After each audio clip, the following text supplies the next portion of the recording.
en caso de una hipersensibilidad o las alergias, a largo plazo principalmente. ¿Alguna vez les han puesto ustedes dexametasona si son alérgicos ustedes? ¿No? ¿Uno?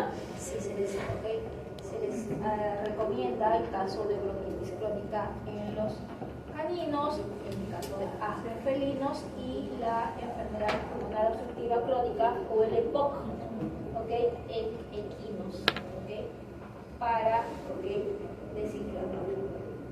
No está recomendado en úlcera corneal, eso hay que tener cuidado porque puede causar un efecto contrario. Como efecto antiplaquetario, recuerden que también habíamos visto en el caso de la producción de trombitos. Pocas veces lo he visto que se use, pero está principalmente relacionado con la agregación. Acá está este fármaco nuevo que se le llama, que es la Grapiprat. Esta va a tener un receptor a nivel de la membrana que está relacionada a las prostaglandinas. El efecto de los fármacos que hemos visto principalmente era, por ejemplo, en inhibición de la producción, por ejemplo, del ácido araquidónico, ya sea por medio de las COX-1 o COX-2, y este fármaco que no lo hemos visto, va a tener un efecto ya mucho más selectivo, a nivel de los receptores, de las prostaglandinas, es decir, va a bloquear un receptor de la prostaglandina. Como lo bloquea, la prostaglandina no va a tener efecto. Eso. Entonces, ¿qué sería? ¿Sería un agonista o un antagonista? Antagonista, ¿no? En el caso de osteoartritis es clásico, utilizarlo porque es un dolor, muy, muy fuerte, es un dolor crónico, por eso se utiliza esto. ¿Por qué? Porque vamos a ver que va a haber una inflamación de las articulaciones, obviamente por la edad, deterioro del cartílago auricular. ¿En quién se ve? En animales, gerontes geriátricos. Alguna vez en animales jóvenes sí, como en seres humanos que tienen el gen que está relacionado con la producción de esos dolores articulares. Miren, aquí está la evolución de la osteoartritis. Esto es como si fuera normal, cuando está aquí su capita de cartílago. Vemos aquí cuando va pasando el tiempo y esta capita de cartílago va a perderse. Entonces, ¿qué va a pasar? Vamos a tener que va a haber como si fuera un contacto. Esto va a causar ¿qué cosa? Producción de citoquinas, producción de lo que son la inflamación, y va a causar un dolor muy grande. Todos los viejitos suelen quejarse de los problemas articulares, pero esto lastimosamente ya es irreversible.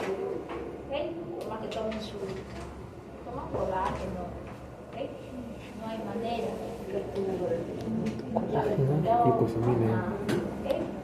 lo ideal es en caso de osteoartritis, ¿qué le recomendarían a ustedes? Sí, pero dolores articulares, ¿no? Dolor crónico, hacen opioides especialmente, ¿no? Muy grande, pero recuerden que los opioides tienden a hacer ¿qué cosa? Adictivo. Ya no, umbral de dolor, suele incrementarse. Entonces ya lo poquito que tomas ya no te hace bien.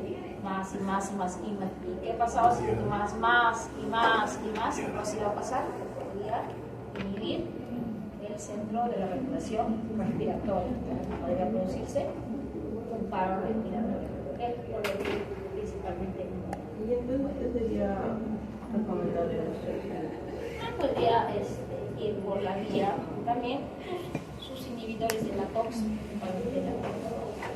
Esa es es una de las preguntas, ¿no? ¿Ok? Aquí completan su cuadro. ¿Qué podrían utilizar en el caso de una osteoartritis en perritos? ¿Qué fármacos utilizar? Como siempre, ¿cuál sería el protocolo farmacológico en caso de osteoartritis también, pero recuerda que meloxicam es preferentemente, no es exclusivo de la inhibición de próstatas. A ver, vamos a seguir. Vamos a hablar un poquito de corazón.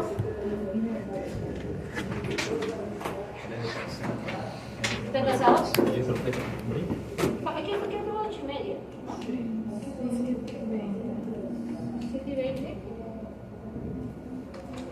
Quedan unos minutos. Ya, vamos a hacer cardiovascular.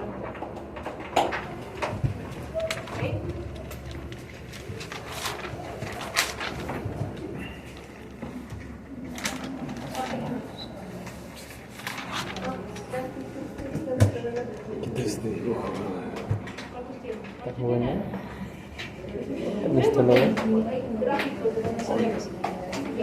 ¿Listo lo ven? Ok.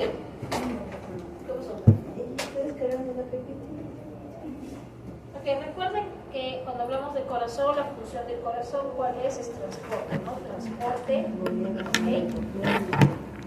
es transporte de sustancias, tanto requeridas como de desecho.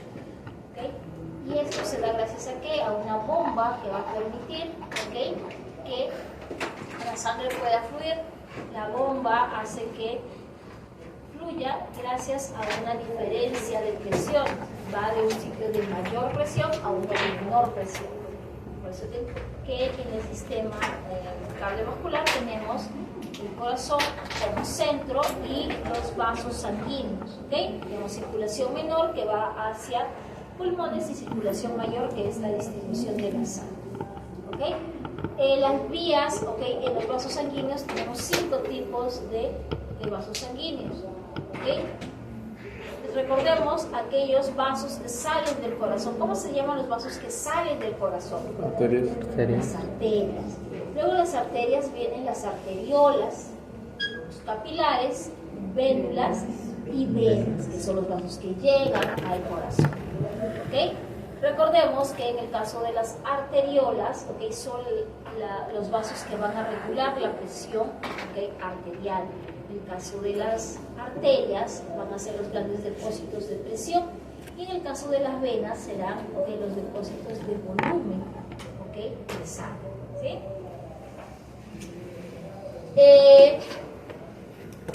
Pues el corazón no puede mover. ¿Qué significa un fallo cardíaco?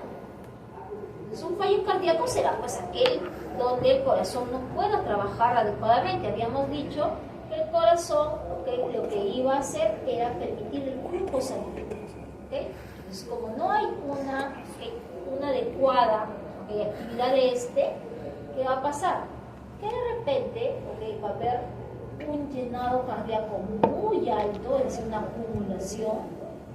Esta presión lo que va a hacer, va a hacer que no salga, que se quede como atascado ahí, en las venas.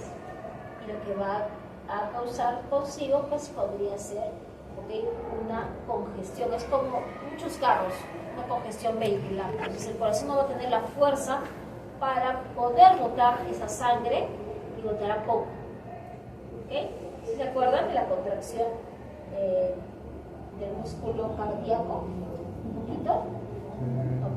¿Qué va a pasar? Primero va a haber un inicio del daño de la actividad del corazón. Entonces el organismo va a tratar de compensar de alguna manera.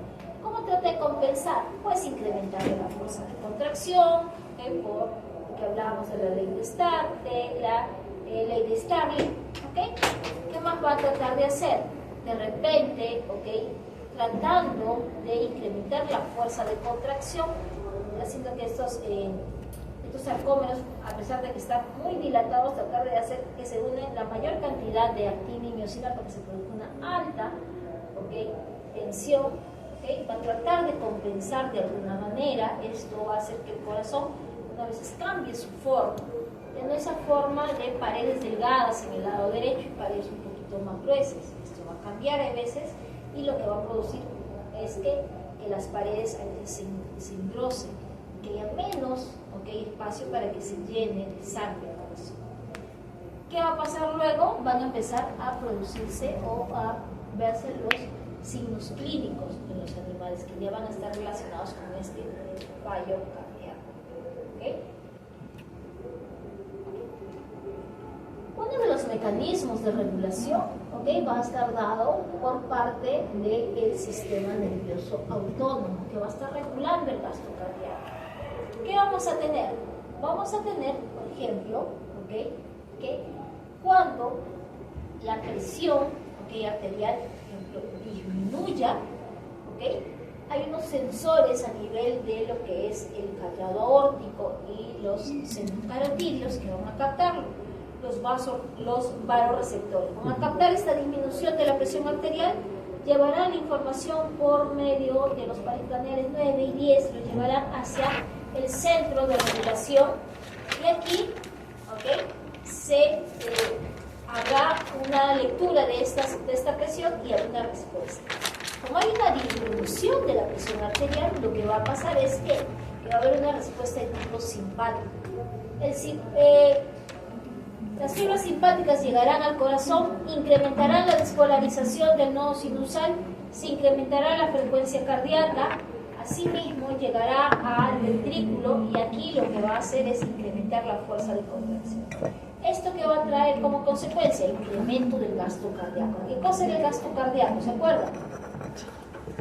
Gasto cardíaco era el volumen sistólico por la frecuencia cardíaca. Es decir, ¿qué cosa era? El volumen de sangre que sale en cada sístole ventricular durante un minuto. Esto va a tratar de incrementar, ¿por qué? De alguna manera para tratar de compensar esa disminución de la presión arterial. Ahora, ¿esa es la única vía que se va a activar? No. Recuerda que existen tres vías. Esa es la más rápida, la nerviosa. Existe otra que es el sistema hormonal, que no es otro que el sistema renina-angiotensina-aldosterona. ¿Cómo se activa esta vía? Recuerden que aquí está implicado ¿quién? Los riñones. Como los riñones van a estar captando una disminución del flujo sanguíneo, ¿qué va a pasar? Las células yuxtaglomerulares van a producir o van a liberar la renina que tienen almacenada como prorenina. Ahí. Se libera la renina y ¿qué cosa hace la renina?